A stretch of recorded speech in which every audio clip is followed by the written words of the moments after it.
नमस्कार दोस्तों, एक बहुत ही बड़ी ब्रेकिंग न्यूज़, बहुत ही बड़ा updates, latest updates, good news आ रही है।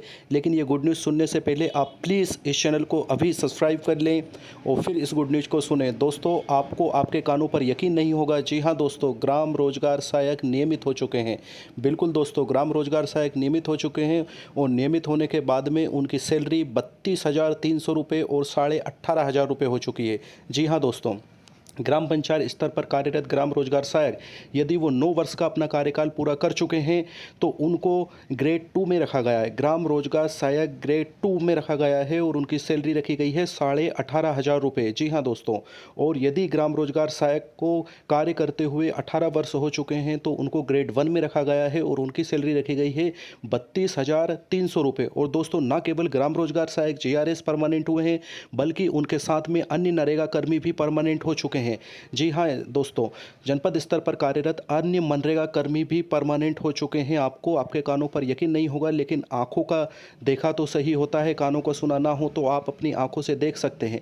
लेकिन मैं बार बार आपसे यही निवेदन करूंगा कि आप प्लीज़ इतनी बड़ी गुड न्यूज़ सुन रहे हैं, इस चैनल को कम से कम सब्सक्राइब कर ले ताकि इस तरह की आगे की और भी महत्वपूर्ण अपडेट्स आपको मिलती रहें। दोस्तों, पंचायत जनपद स्तर पर कनिष्ठ तकनीकी सहायक अधिकारी होता है। अगर उसको 9 वर्ष काम करते हुए हो चुका है तो कनिष्ठ तकनीक सहायक ग्रेड 2 में रखा गया है उसको। उनकी सैलरी रखी गई है 29,600 रुपये और 18 वर्ष यदि कनिष्ठ तकनीक सहायक ग्रेड 1 को यदि हो चुका है तो उनकी सैलरी रखी गई है 51,600 रुपये। लेखा सहायक की यदि बात करें तो उनको यदि 9 वर्ष हो चुका है तो उनको ग्रेड 2 में रखा गया है और उनकी सैलरी रखी गई है 29,600 रुपये। और लेखा सहायक ग्रेड 1 की सैलरी रखी गई है 51,600 रुपये यदि उनको कार्य करते हुए 18 वर्ष हो चुके हैं। तो अब बात करते हैं डाटा एंट्री सहायक की। डाटा एंट्री सहायक को यदि 9 वर्ष बीत चुके हैं काम करते हुए तो डाटा एंट्री सहायक को ग्रेड 2 में रखा गया है और उनकी सैलरी रखी गई है 18,500 रुपये। और यदि उनको 18 वर्ष हो चुके हैं डाटा एंट्री सहायक को तो ग्रेड 1 में रखा गया है और उनकी सैलरी रखी गई है 32,300 रुपये। जी हाँ दोस्तों, यदि सहायक की बात करें हम, यदि सहायक को यदि 9 वर्ष हो चुके हैं तो उनको ग्रेड 2 में रखा गया है और उनकी सैलरी रखी गई है 15,800 रुपये। 18 वर्ष यदि हो चुके हैं सहायक को तो सहायक को ग्रेड 1 में रखा गया है 27,700 रुपये उनकी सैलरी निर्धारित की गई है। देखिए दोस्तों, आगे इस आदेश में हम देखते हैं कि उपरोक्त मान्यदेय वृद्धियाँ 9 वर्ष एवं 18 वर्ष पर प्राप्त मान्यदेय में 2 वार्षिक वृद्धि जोड़कर निर्धारित की गई है। इसमें एक भी नहीं, 2 वार्षिक वृद्धियों को जोड़ा गया है। आगे देखते हैं हम, जिन संविदा कर्मियों का पूर्व में मान्यदेय संरक्षित किया गया है उन कर्मियों को क्रमशः 9 एवं 18 वर्ष इन नियमों में सेवा पूर्ण करने पर यदि प्राप्त मान्यदेय उपरोक्त निर्धारित मान्यदेय से अधिक है तो ऐसे कार्मिकों को उन्हें प्राप्त मान्यदेय में से 2 वार्षिक मान्यदेय वृद्धियां जोड़कर मान्यदेय निर्धारित किया जाएगा।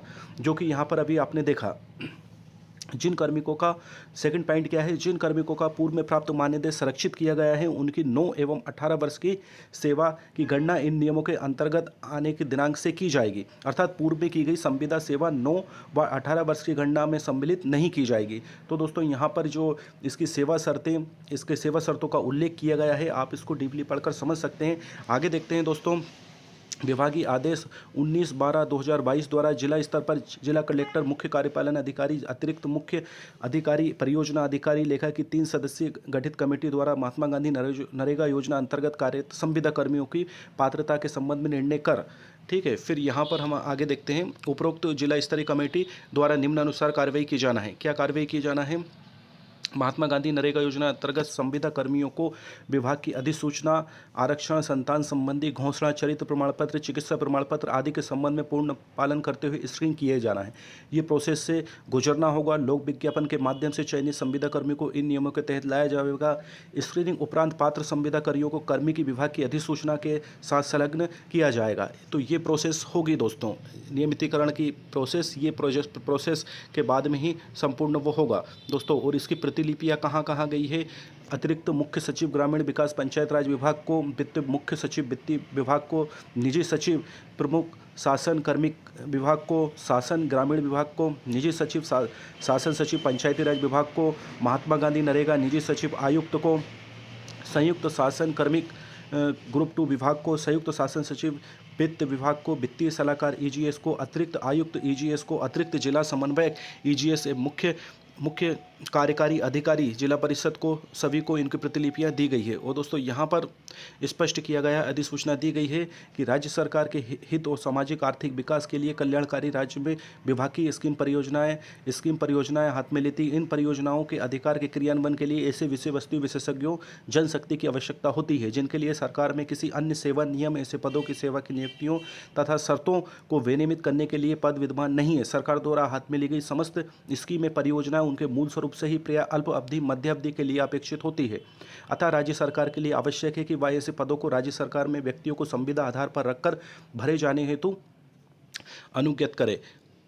अतः अब भारत के संविधान अनुच्छेद 309 के द्वारा प्रदत्त शक्तियों का प्रयोग करते हुए, ठीक है ना, तो यहाँ पर दोस्तों ये देखिए इसकी पूरी डिटेल से दी गई है, आप इसको पढ़ सकते हैं ये आदेश की। और बहुत बहुत धन्यवाद, बहुत बहुत थैंक यू गवर्नमेंट को कि उन्होंने इतना बड़ा डिसीजन लिया है। लेकिन दोस्तों ये ऐसा यदि राजस्थान में हो सकता है तो फिर अन्य स्टेट में क्यों नहीं हो सकता है।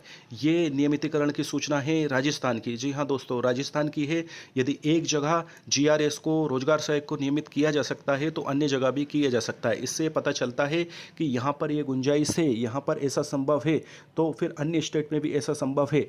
यदि जीआरएस को, रोजगार सहायक को केंद्रीय कर्मचारी यदि माना जाता है, केंद्रीय कर्मचारी ना कि केवल मध्य प्रदेश में माना जाता है, सभी स्टेट में माना जाता है, तो हिमाचल में रोजगार सहायक को, जीआरएस को नियमित किया जा चुका है, राजस्थान में किया जा चुका है, तो फिर मध्य प्रदेश में क्यों नहीं किया जा सकता। तो दोस्तों ये अंधेरे में एक छोटी सी रोशनी है। इससे हम उम्मीद कर सकते हैं कि जिस तरह से राजस्थान में नियमित किया गया है हमारे जीआरएस भाइयों को, रोजगार सहायक भाइयों को, तो ठीक इसी तरह से मध्य प्रदेश में भी नियमित किया जा सकता है। यदि जीआरएस, रोजगार सहायक नियमितीकरण के दायरे में नहीं आते हैं तो फिर राजस्थान में भी नहीं आना चाहिए, हिमाचल प्रदेश में भी नहीं आना चाहिए। तो फिर ओनली मध्य प्रदेश के ही रोजगार सहायक नियमितीकरण के दायरे में क्यों नहीं आ रहे हैं। जब राजस्थान के आ चुके हैं, हिमाचल के आ चुके हैं, तो मध्य प्रदेश के भी आना चाहिए। और राजस्थान सरकार का बहुत बहुत धन्यवाद कि उन्होंने हमारे रोजगार सहायक भाइयों का दर्द समझा, उनकी वैल्यू समझी और उनका परिश्रम का समुचित उपहार दिया है। तो दोस्तों हम मध्य प्रदेश शासन से भी उम्मीद करते हैं कि इसी तरह की गुड न्यूज़ हमको जल्द से जल्द देखने को मिलेगी, सुनने को मिलेगी। जय हिंद, भारत माता की जय, वंदे मातरम।